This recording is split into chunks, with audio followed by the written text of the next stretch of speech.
Olá, aqui é o tio do papelão, trazendo mais um vídeo de contos de terror. Não esqueça de deixar o like e se inscrever no canal. Sou assistente de professor na universidade e, desde o desaparecimento do meu professor, tenho trabalhado até mais tarde para que o novo professor consiga se atualizar sobre tudo. Antes, eu costumava sair a tempo de pegar o ônibus para casa. Mas nas últimas semanas o trabalho tem me mantido até tarde, então pegar o ônibus acabou não sendo uma opção. Como sou um típico estudante universitário pobre, o dinheiro que consegui do novo professor me permitiu pagar um táxi, o que eu nunca faria normalmente. Nos primeiros dias optei por chamar um Uber, mas depois de uma amiga me falar sobre os táxis que ficam parados em frente aos bares perto do campus, eu decidi tentar pegar um desses.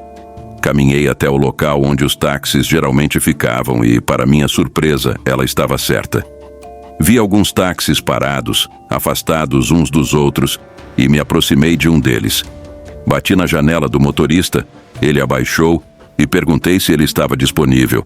Ele me olhou de cima a baixo e respondeu: "Claro, garoto, entre." Sem pensar muito, entrei no banco de trás, passei o meu endereço e ele ligou o carro preguiçosamente, colocando-o na estrada. Enquanto eu me acomodava no banco, algo me veio à mente. Eu poderia jurar que li em algum lugar que essa companhia de táxi havia falido no ano passado. Eu me lembrei da cor roxa do carro que me fez pensar nisso. O motorista parou por um momento, então me respondeu: "Ah, não, garoto, deve ter sido outra empresa, não fomos nós, não." Eu achei que ele tinha razão. Já fazia um ano, e muita coisa havia acontecido desde então. Então notei que o taxímetro não estava funcionando. Perguntei se ele tinha esquecido de ligar.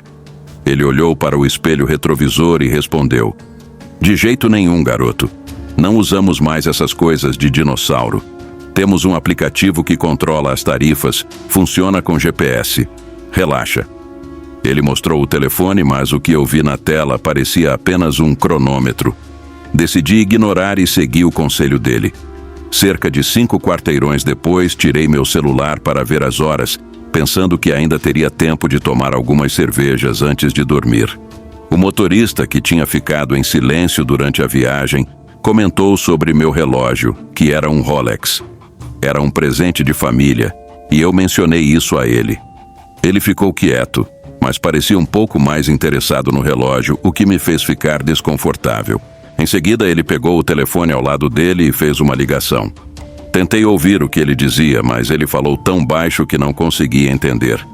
Quando desligou, ele me disse que um amigo dele tinha ligado, pedindo para ele buscá-lo devido a uma emergência. Fiquei desconfiado, já que não tinha ouvido o telefone tocar ou vibrar. Mesmo assim, ele me garantiu que não haveria custos adicionais.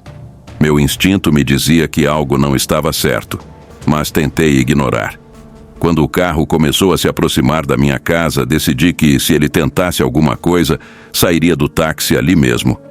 Eu estava a poucos quarteirões de casa, então pensei que seria mais fácil escapar naquele momento. Quando ele parou em um sinal, eu já estava preparado.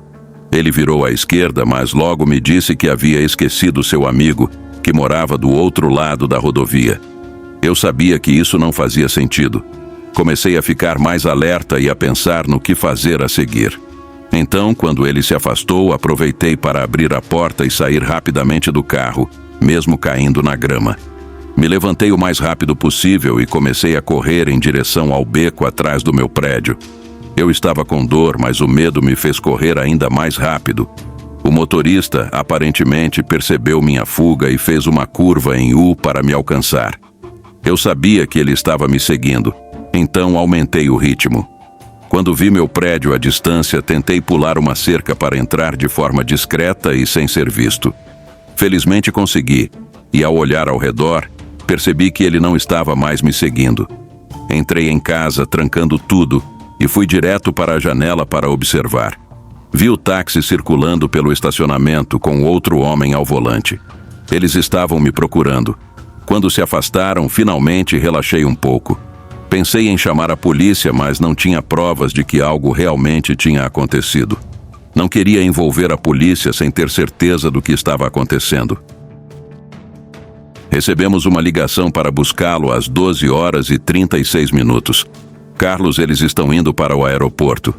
Essas foram as primeiras palavras ditas, e o que acabou sendo um dos dias mais assustadores e estressantes da minha vida jovem. Eu não teria um dia mais cansativo até o nascimento do meu primeiro filho. Pelo menos o nascimento dele foi uma experiência positiva. O que aconteceu nesse dia foi o completo oposto.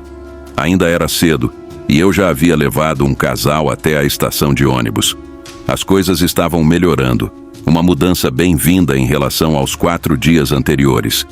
A próxima tarifa vinha de um bairro de classe alta.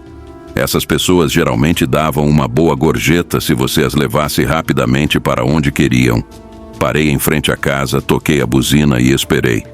Após alguns instantes, uma mulher loira abriu a janela do andar de cima e disse: "Só 1 minuto."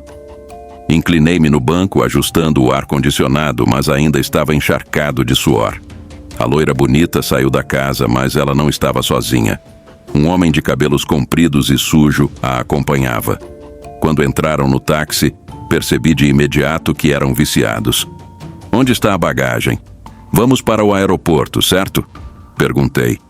Eles se entreolharam por um instante antes de responder. "Sim, claro", disse o homem.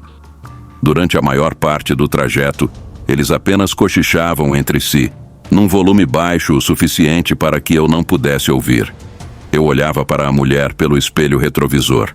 Ela notava e sorria, mas os dentes dela, agora cariados, eram um lembrete cruel de como as drogas haviam devastado sua vida. De repente o homem gritou: "Ei, amigo, mudança de planos. Precisamos que você nos leve a outro lugar." O outro lugar era o bairro do Jacarezinho, conhecido por ser perigoso. Respondi firme: "Sinto muito, senhor, mas o destino já foi definido. Não podemos alterá-lo no meio do caminho." Eu estava mentindo. Poderia sim mudar a rota, mas não queria ir àquela área. A resposta dele veio acompanhada de um gesto que me fez gelar. Ele apontou uma arma para mim. "Você não entende, não é? Vai nos levar para o Jacarezinho agora, com ou sem boa vontade", ameaçou. Engoli seco e assenti, dizendo que faria o que ele queria. Minhas mãos tremiam enquanto dirigia em direção ao viaduto que conectava o lado seguro da cidade à parte mais perigosa. Cada metro parecia me levar para mais perto do perigo. Chegando ao bairro, tudo parecia abandonado e degradado. O homem mandou que eu parasse e entregasse meu relógio, carteira e as chaves do carro. Obedeci tentando não demonstrar medo. Eles saíram do táxi e desapareceram na escuridão. Em 15 de fevereiro de 2019, enquanto meu pai e eu fazíamos um inventário dos bens do meu avô após sua morte, encontramos entre seus papéis uma carta incompleta, escrita em um papel já envelhecido e com marcas de manchas de tinta. Nenhuma das afirmações feitas ali foi confirmada e, com o passar do tempo, algumas delas podem nunca ser verificadas. Na época em que foi escrita, meu avô estava em estágios avançados de um câncer no cérebro. As coisas que ele descrevia poderiam ser apenas delírios causados pela doença, mas ao ler, me pergunto se algo realmente não poderia ter acontecido. A carta começa assim: "Meu nome é Geraldo Soares. Tenho 91 anos e estou escrevendo essas palavras, já sentindo a morte se aproximar de mim. Após exames médicos, descobri que uma grande massa de câncer cresce dentro de minha cabeça, e os médicos dizem que não há mais nada a ser feito. Não tenho esperanças de ver meu 92º aniversário. Sinto-me frustrado, mas, ao mesmo tempo, aceito a inevitabilidade do fim. Porém, há algo que preciso contar. Algo que atormenta minha alma, e antes que eu parta deste mundo, preciso aliviar meu coração, pois nunca acreditei em deixar dívidas pendentes. Em 1951, eu e minha esposa, Clara, celebrávamos nosso 3º aniversário de casamento. O fim da guerra trouxe alívio, mas também desafios. Eu trabalhava como supervisor em uma serraria, enquanto Clara, com dificuldades, se viu forçada a trabalhar como secretária de meio período em uma funerária. Mesmo assim, conseguimos realizar o sonho da casa própria. No entanto, algo mudou naquela noite de Natal, algo que jamais esperava. Eu comprei um carro novo para Clara e estava ansioso para ver sua reação. Quando ela chegou, sua expressão foi de surpresa, mas logo se transformou em algo mais sombrio. Sua alegria foi abafada por uma sombra que parecia se arrastar por dentro dela. Ela se afastou, foi para o quarto e eu fiquei confuso. O que tinha acontecido? Na manhã seguinte, Clara estava diferente. Embora sorrisse, parecia estar se distanciando de mim, como se algo estivesse consumindo seu espírito. Durante o café da manhã, algo não estava certo, mas não conseguia entender o que era. Ela não me falou nada, mas seu olhar perdido me deixou inquieto. No entanto, a verdade viria mais tarde, em um pesadelo que me assombraria por toda a vida. Clara, naquela noite, revelou algo que eu jamais poderia imaginar. Um homem, um motorista de táxi chamado Ronaldo, tinha se aproveitado dela. E ele era uma sombra que não deveria existir. Um mal encarnado que se infiltrou em nossas vidas. Quando ela me contou, a raiva me tomou. Eu não sabia mais quem eu era. Apenas sabia que algo tinha que ser feito. Planejei tudo com precisão. Quando o tal motorista Ronaldo apareceu novamente, eu o atraí para uma armadilha. A vingança estava à porta e não havia volta. No escuro, quando ele finalmente se ajoelhou diante de mim, o medo em seus olhos era palpável. Eu sabia que ele sentia que não havia escapatória. E naquela noite, fiz o que eu sabia que precisava ser feito. Ao jogá-lo no lago, eu senti um alívio estranho, como se uma maldição tivesse sido quebrada. Mas ao voltar para casa, Clara me recebeu com o silêncio. Um silêncio que parecia agora mais pesado, mais carregado. Ela sabia, ela sentia. E eu sabia que, embora o corpo de Ronaldo estivesse afundado, algo muito mais profundo tinha sido libertado dentro de mim. Nos anos seguintes, a vida seguiu seu curso, mas não de forma simples.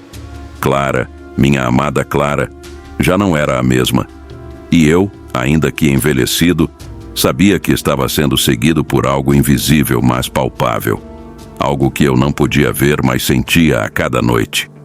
Agora, ao escrever essas palavras, sei que o que fiz foi errado, mas talvez a verdade nunca venha a ser completamente conhecida. Eu morrerei em breve, mas não espero encontrar descanso.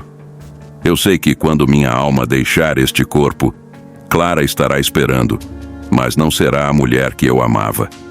O mal que eu liberei naquele Natal, ele vai continuar. E eu sei que ele me seguirá até o fim. Não esqueça de deixar o like e se inscrever no canal. E acompanhe o vídeo anterior.